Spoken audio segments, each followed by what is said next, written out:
What's going on, guys? You're not giving back with another MLB The Show 22 video, and in today's video, we are going to talk about my predictions for the first round of the postseason program. So on Friday, we are getting the postseason program based on 22 postseason, and we are going to get a bunch of flashback cards. I'm assuming one from each team in that series. That's what I'm going to be assuming. I'm not entirely sure of that, but this is going to be based on the wild card round, as the division series is not going to be over by this time. So I have about 8 prediction cards. Let's see, 8. Yeah, no, wait. Yeah, 8. That's 8. 8 prediction cards for you guys based on the wild card round. Each team's gonna get 1 card, and basically I'm gonna show you my predictions. But make sure to hit that like button and subscribe. Helps me out a ton. Road 3K. Let's get into it. So before we go any further, all of these cards, all the card art right here was made by MLB22 Card Art on Twitter. Check him out. Check out all his socials. Twitter link is in the description down below. Go check out his TikTok. Go check out his Instagram. MLB22 Card Art is the guy you're looking for. He made these amazing cards and allowed me to use them in today's video. So huge thank you to him.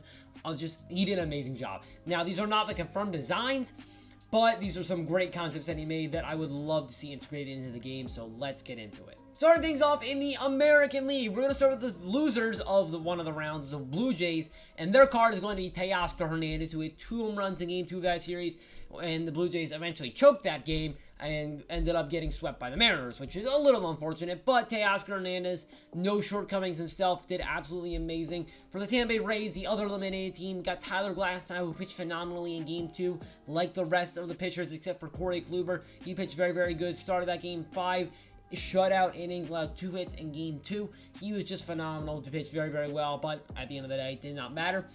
For the Cleveland Guardians, he went with Oscar Gonzalez. Hit a solo home run off of Corey Kluber to advance the Guardians into the American League Division Series against the New York Yankees.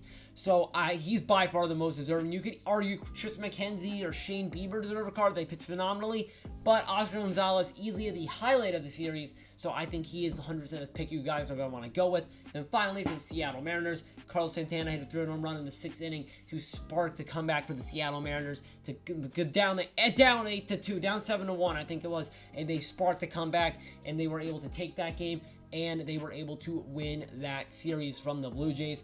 Carlos Santana, obviously very well deserving. That'd be a very good card. Out of all these cards, I think they'd all be very, very good in game. Glasnow's always glitchy. He does have a little bit of weak pitch mix. He's only really got fastball, curveball. There's only really 2 pitches, fastball, curveball, slider, so he'd be a little weak in game.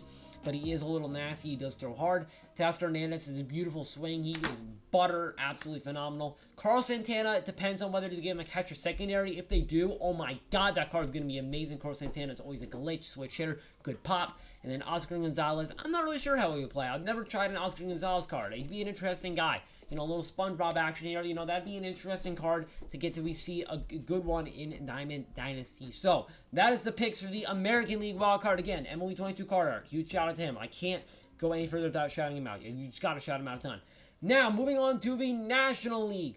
First, we got Joe Musgrove from the San Diego Padres, who hit 7 shutout innings, got his ear rubbed a little bit, and proceeded to continue to dominate after everyone was suspicious that he was cheating. He was in fact not cheating, and he was dominating.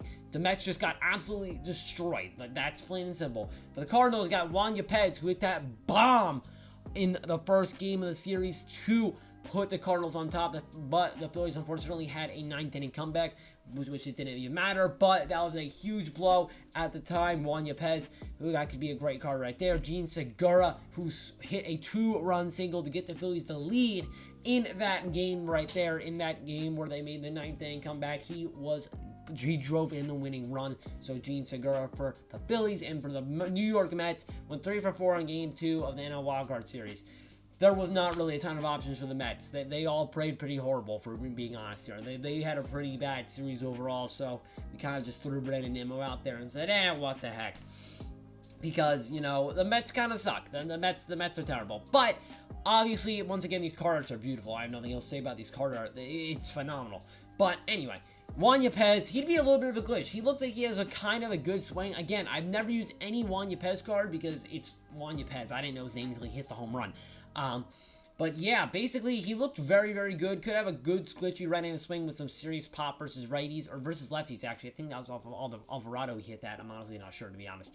But anyway, that could be a good pop card. Joe Musgrove, he's a little glitchy. He had that top snout card earlier on in the year for the Padres City Connect program, and that card was pretty good, I'm going to be honest. So, you know, 99 Joe Musgrove with some seriously boosted stats because he was flat out phenomenal. That could be a really glitchy card. Gene Segura, I don't think he's going to be all that great. High contact, it's going to be, you know, low power, high vision, good fielding. He could be a little glitchy, but not the phenomenal type of card you're going to be looking for. And then same with Brandon Nimmo. He's going to be high contact, lower power. I don't see these NL wildcard guys being like huge standout players that are going to be huge additions to your squad, but they're definitely fun cards. I think the American League is miles better than the National League in terms of this, despite the fact that I think the National League teams are better than the ones that came out of the American League. Anyway, whatever. The point is, those are my picks for the 8 guys, and I'm going to try and be doing this every single week because it looks like every single week they are going to release postseason program cards, and basically you're just going to ride it all the way to the World Series, but you're going to get more and more cards. So next week we will have super cards for the Guardians, Yankees, what are the other teams? Guardians, Yankees, Astros, Mariners, Braves, Phillies, Padres, Dodgers, tons of other guys as well. If you enjoyed today's video, hit that like button and subscribe. Go drop MLB22 card out or follow. If you don't, you're seriously wasting your time, man. He has some amazing cards. You gotta check them out right away. Anyway, I'm your Gay 6 from Peace. Thank you so much for watching.